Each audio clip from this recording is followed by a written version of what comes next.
Hello everybody, I'm Gabby, this is Gabby Tech. Welcome back to my channel.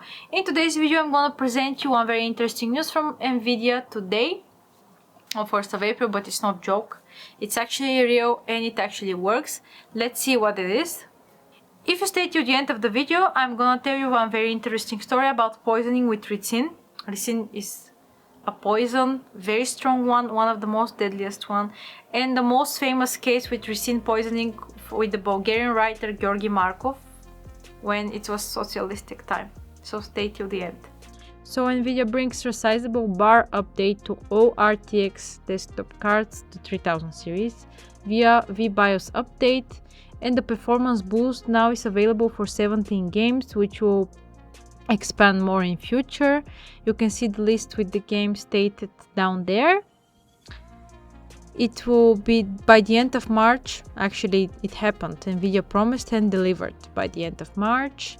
These are the 17 games: Valhalla, Battlefield 5, Borderlands, Cyberpunk, Hitman 2, 3, Watch Dogs Legion. The performance actually boosts up to from 5 to 10-11%. You can see on the graph here.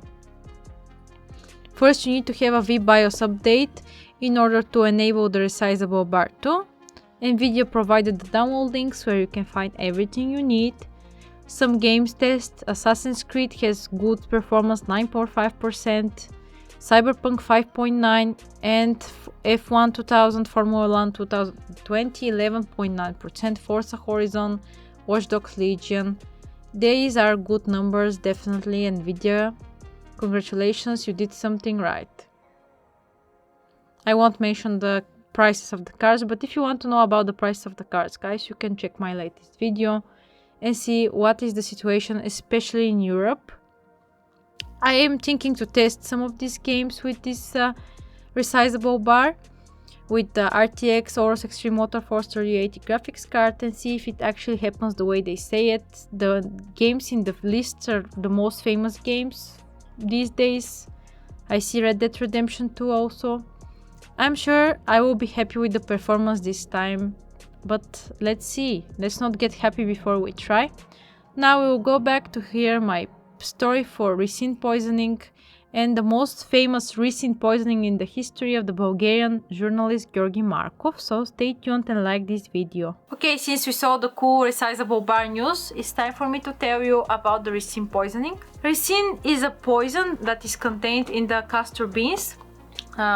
Castor beans, they look very strange. After the cold extraction, you have the nice castor oil. The ricin poison is called RIP because it's a special protein that attacks, it's toxoprotein that attacks the ribosomes in the human body. The ribosomes are the small protein factories, and you can actually guess that without proteins your body can't function and you die. The biggest problem about this poison is that there is no antidote. And the deadliest dose, the little dose, is estimated of 102 micrograms, or in the weight of small salt crystal. That's the little dose of a human being that you can die. Or if you estimate in beans, because apparently some people were eating castor beans not knowing that they're super deadly poisonous. 5-6 castor beans can kill you. For the animals, it's also very dangerous. The problem is that this plant can be found everywhere, especially in Bulgaria. There is a lot of places that this plant can be found. It's actually a beautiful plant.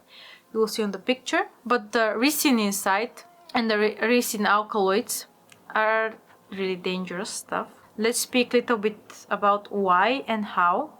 By me saying the example of the murder of Georgi Markov, a Bulgarian writer that was living on communistic time. He was killed very interestingly. His death is known as the umbrella death because he was killed actually with an umbrella.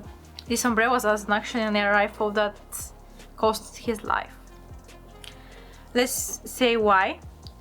He was walking on the street in London, and he felt a little bit discomfort in his thigh for a second coming from back.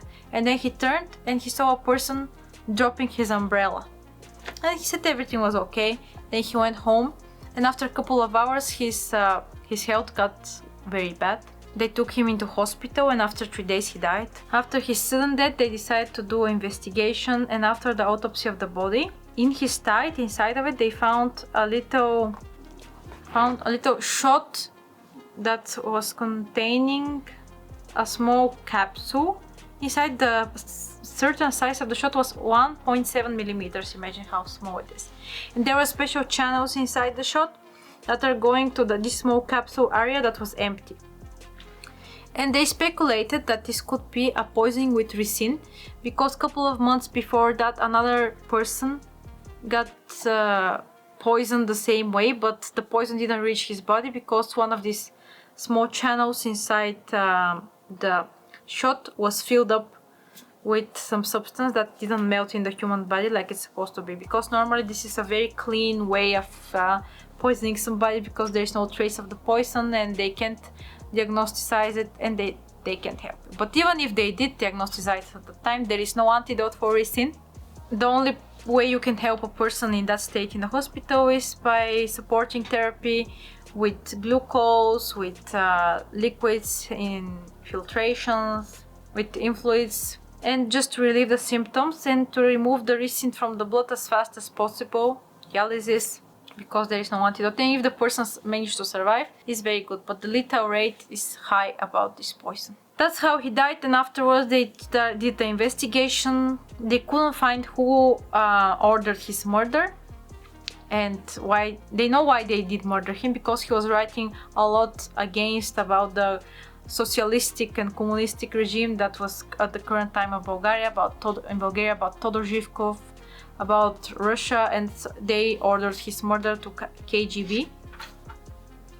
That's the version that they came up with, but they couldn't find any documents. Everything was hidden, burned, and his case remained unsolved. It's something easy to find, easy to use, no antidote.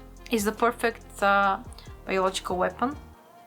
It goes in that graph called bioterrorism. Even a couple of years ago, they said there were cases, people sending to somebody said to Barack Obama a letter with ricin dust, and to Trump also. I guess this is a classic trick or move. I don't know, they use anthrax sometimes. Anyway, thank you very much for watching this video. Be sure to like and subscribe, follow me on social media, and don't eat castor beans.